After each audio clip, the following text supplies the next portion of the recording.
Commençons par définir ce qu'est la réhabilitation. En soi, c'est un marché qui est disparate et complexe, mais également un marché économique grandissant et certainement à ne pas rater. On utilise beaucoup de termes derrière le terme de réhabilitation. On entend rénovation, réaffectation, restauration de bâtiments. Certains envisagent la réhabilitation comme étant automatiquement une réhabilitation complète des bâtiments. D'autres l'envisagent élément par élément. Dans tous les cas, il faut en face un client qui va venir investir et générer une dépense. Il y a ceux qui veulent rénover, c'est-à-dire entretenir leur bâtiment pour le conserver dans leur état initial. Il y a d'un autre côté ceux qui veulent améliorer leur bâtiment, qui veulent le réhabiliter pour l'actualiser, le bâtiment lui-même ou des équipements parce qu'ils ont des nouveaux besoins. Lorsque l'on entretient, on a souvent tendance à dépenser entre 5 et 12 000 euros et on fait un acte de dépense. Par contre, pour les gens qui veulent réhabiliter, on envisage cela comme un investissement. Et on est plus facilement apte à dépenser 40 000, 80 000 pour essayer d'améliorer le bâtiment, le réhabiliter et lui donner un aspect en cohérence avec son état de vivre. Avant, on cherchait à se protéger du froid. Aujourd'hui, les habitants cherchent à se protéger à la fois du froid, mais aussi du chaud, également des bruits. On veut éviter les courants d'air. Aujourd'hui, le professionnel doit obtenir une étanchéité à l'air du bâtiment et des équipements qui doit être extrêmement bien réussie. On a toujours cherché à bien aérer les pièces. Aujourd'hui, on doit maîtriser le renouvellement de l'air de chaque pièce. On cherchait à ne pas avoir d'humidité, c'est toujours le cas aujourd'hui. Par contre, si l'humidité est présente par exemple dans une paroi, il va falloir apprendre à gérer la présence de cette humidité. Bref, dans tous les cas, on a toujours cherché à obtenir un travail de qualité et aujourd'hui, ce travail de qualité est toujours recherché, mais dans une ambiance légèrement différente puisqu'on recherche une performance globale du bâtiment dans le cadre d'une approche qui soit plus collaborative, plus efficace entre les différents intervenants. Pour cela, il va falloir moduler et adapter ses pratiques professionnelles et de plus en plus travailler de concert avec les autres intervenants, qu'ils soient présents ou qu'ils interviennent plus tard. Cela engage chaque personne, chaque professionnel à travailler par anticipation pour pouvoir mener une action qui soit cohérente pour le bâtiment lui-même. Avant travaux, les personnes souvent envisagent d'intervenir sur leur bâtiment et de le réhabiliter pour réduire les factures de chauffage. Après travaux, en règle générale, ce besoin est totalement assouvi. Par contre, les travaux ne doivent pas dégrader la qualité de vie. Malheureusement, parfois c'est le cas. Par exemple, le bruit de la ventilation mécanique qui n'existait pas avant et qui apparaît de façon nouvelle dans leur habitat. Ou alors la lumière naturelle qui, parce qu'on a mis des fenêtres avec des plus grosses huisseries ou on a réduit certaines fenêtres, ne permet plus d'avoir autant de lumière qu'avant.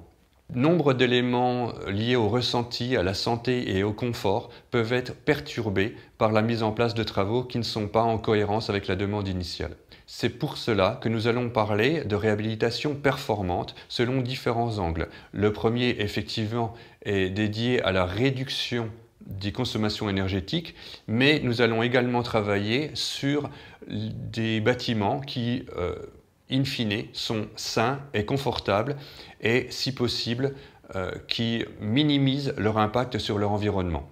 Dans de nombreux cas, il vous faudra trouver le bon équilibre entre différents aspects, les aspects économiques bien entendu, la réglementation, le contexte lui-même, du temps ou des filières à disposition, les aspects énergétiques, également techniques, mais tous ces nouveaux sujets qui sont d'actualité aujourd'hui, fort heureusement, comme par exemple les aspects liés à la santé ou à l'environnement.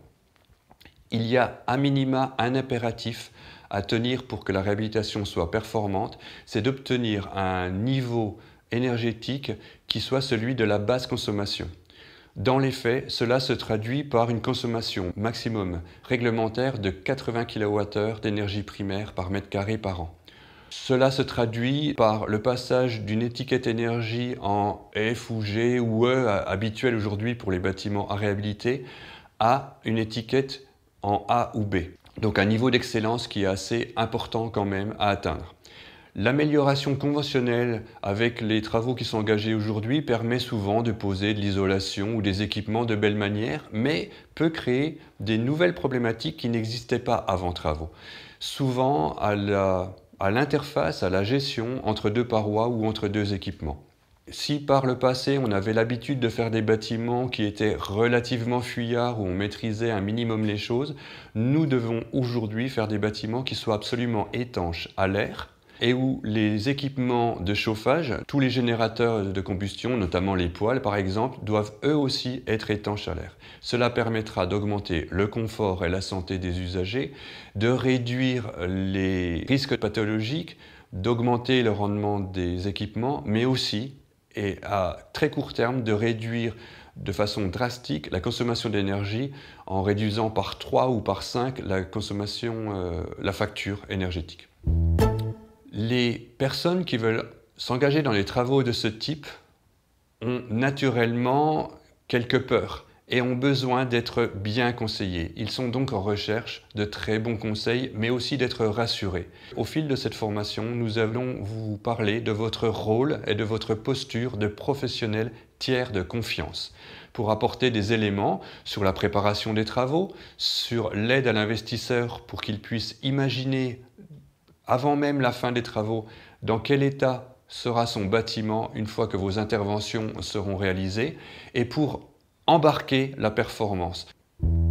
Lorsque la réhabilitation se veut être performante, elle permet d'obtenir de vrais bénéfices. Des bénéfices bien entendu pour l'investisseur qui va s'y retrouver en termes de délai et de prix maîtrisés, pour l'usager qui s'y retrouvera lui en termes de consommation amoindrie, notamment énergétique, mais aussi en augmentation de son confort, pour le bâtiment avec la baisse attendue de pathologies structurelles, mais certainement aussi pour une augmentation de sa valeur patrimoniale, de sa valeur marchande sur le marché économique, et pour le professionnel, pour optimiser son travail, pour valoriser sa profession et pour anticiper sur les réglementations à venir.